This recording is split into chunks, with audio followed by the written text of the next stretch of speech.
Hello, hello mga kasyapaw! Abay, tara na nga ni. At samahan niyo po kaming magluto dito sa labas ng bahay. Ay sus na yan! Pagpunta ko nga po dito sa labas ng bahay ay naghihimay na baga sila nitong gabi. Ang sabi ko nga ni po ay unahin baga ang paghimay kesa pagmarites. Ay sus na yan! Abay, dito ko nga lang po napansin na iba talaga ang nadudulot ng pagchichismis. Ay sus na yan! Lalo na nga ni po at hindi talaga napapansin na mas napapadali ang gawain habang nagkwekwentuhan. Abay, para baga pong ang nahimay na gabi ay 45 pieces. Tapos yung nasiraan namang tao ay mga 10. Ay sus na yan. Hala, joke lang po yun ha. Masama po yun. Iba't iba naman po kasi ang paraan ng tao para mas mapabilis ang mga gawain nila. Meron pong gustong makipagkwentuhan at meron din pong gustong mag-sound trip habang gumagawa. Ay sus na yan. Pagkatapos nga po pala dyan ni mami na maggata ay isinalang na rin ni tita itong kawa. Ang lulutuin nga po pala natin ngayon ay itong ginataang gabi na ang bangot ay tinapa. Ay sus na yan. Bukod nga po sa laing ay baka may iba pa po kayong tawag dito. At para mas malasa daw nga ni itong niluluto ay kumuha na rin si tita ng lemongrass. Abay, may pa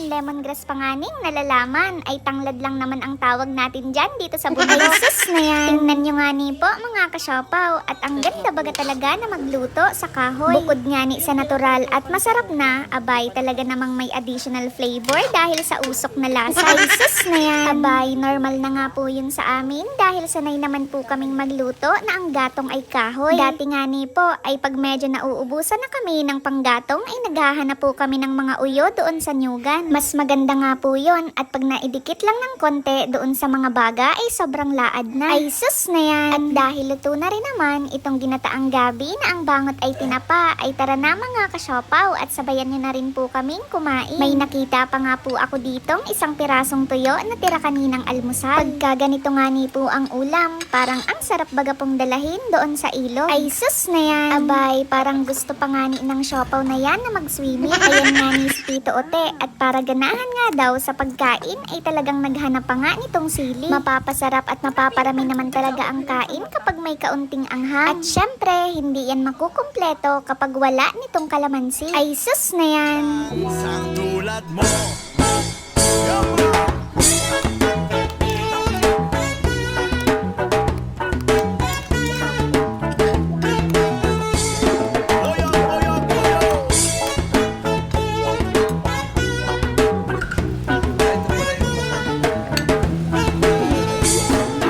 Abay, hanggang dito na lang mga kasyopaw. Maraming salamat sa panonood. Bye-bye!